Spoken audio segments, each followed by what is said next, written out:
Hello everyone. Welcome back to the channel. On this occasion, we're once again going to discuss several leaks that I've managed to find and that I think are quite interesting to talk about. As usual, this information comes from sources that are considered fairly credible. But before we get into the discussion, running out of stellar jade and Honkai starrail? Don't worry, there's a more budget-friendly solution. Now you can top up in-game safely, quickly, and at a lower price through U7 Buy. And it's not just Honkai starrail, other games are available too, all in one place. Still not sure? No problem. You can check U7 Buy's reviews directly on Trustpilot, so it's transparent and trustworthy. For comparison, 80 oniric shards cost around $100 in the official store, but on U7 Buy, it's much cheaper. The process is also instant. Just select your server, enter your UID, and the balance is delivered straight to your account, no hassle.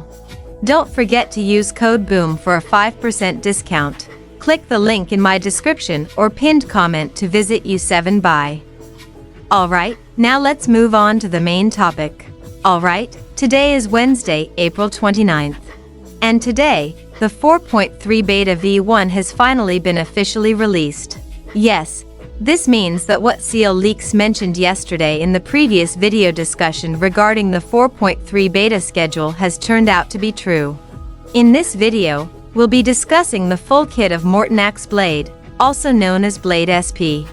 And as usual, the source we'll be using comes from a credible source, namely Nanoka. Alright, without further ado, let's get into the discussion. Blade SP is a 5-star character who follows the nihility path with the fire element. This combination is already quite interesting, as it differs from the original Blade. Let's start with his base stats. Blade SP has a base HP of 1358, base attack of 543, base def of 485, base speed of 107, and a max energy of 80.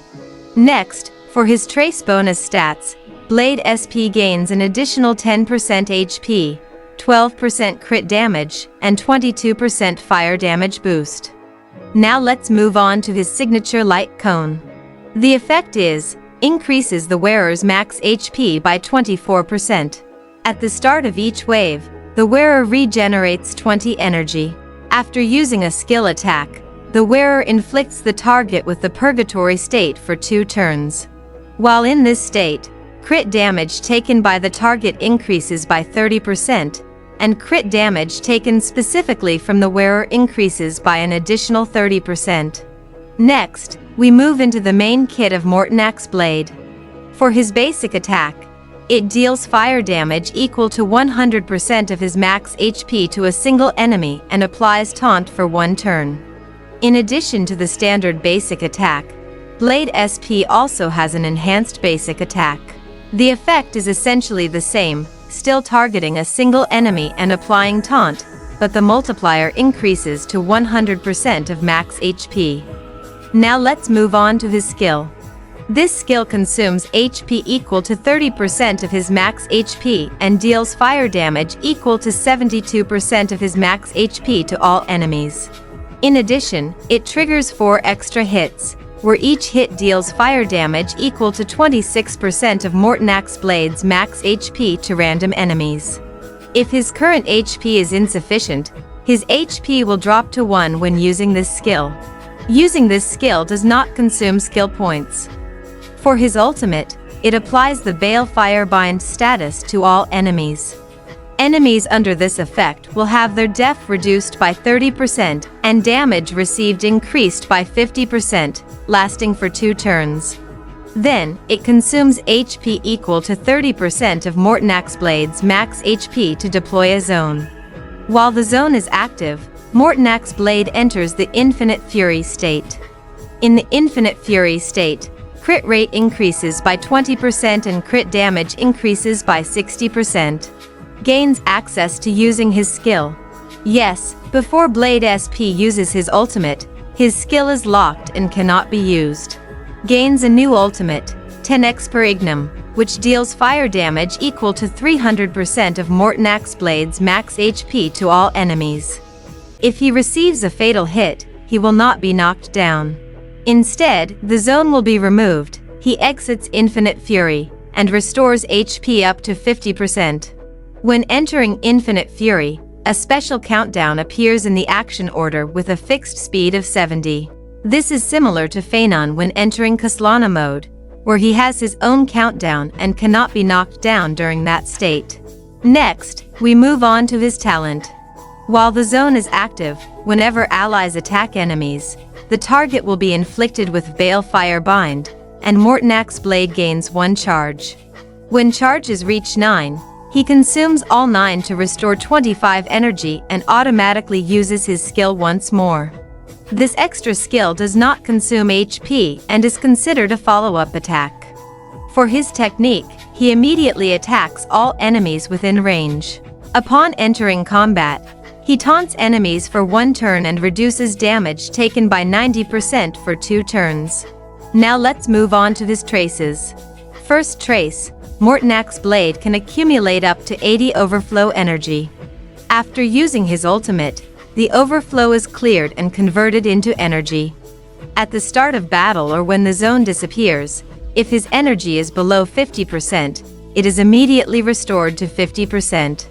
Second trace, while the zone is active, his chance of being attacked increases. After being attacked, the attacker is inflicted with Balefire Bind, and Mortenax Blade gains 1 charge. Third trace, while the zone is active, damage dealt by allies increases by 50%. If there are other Nihility characters besides Mortenax Blade in the team, ultimate damage dealt by allies increases by 50%. Otherwise, follow-up attack damage dealt by allies increases by 50%.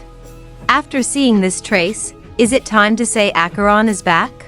Next, we move on to his Eidolons. Eidolon 1, while the zone is active, reduces all enemies all-type rest by 20%.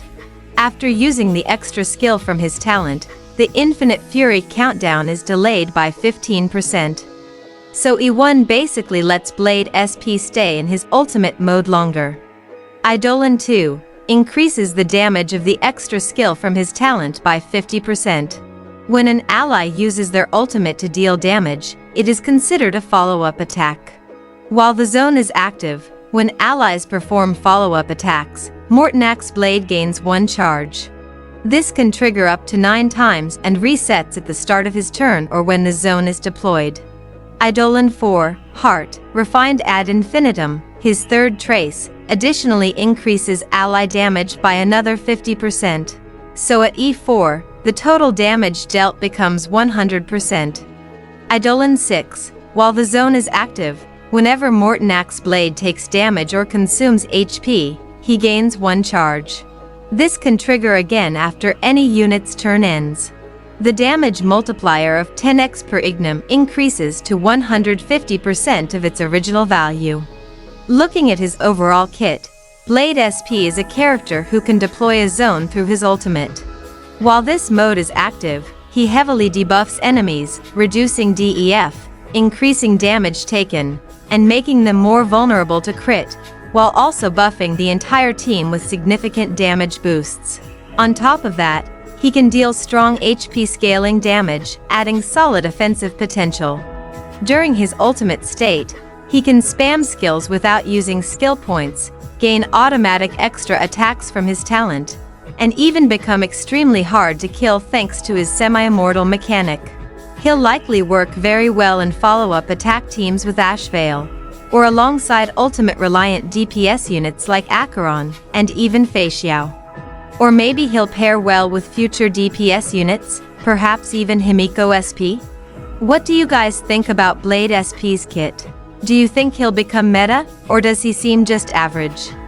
Feel free to share your opinions, analysis, and thoughts in the comments below.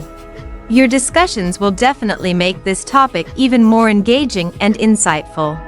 Don't forget to share this video with your fellow Honkai starrail players so they don't miss out on the latest information.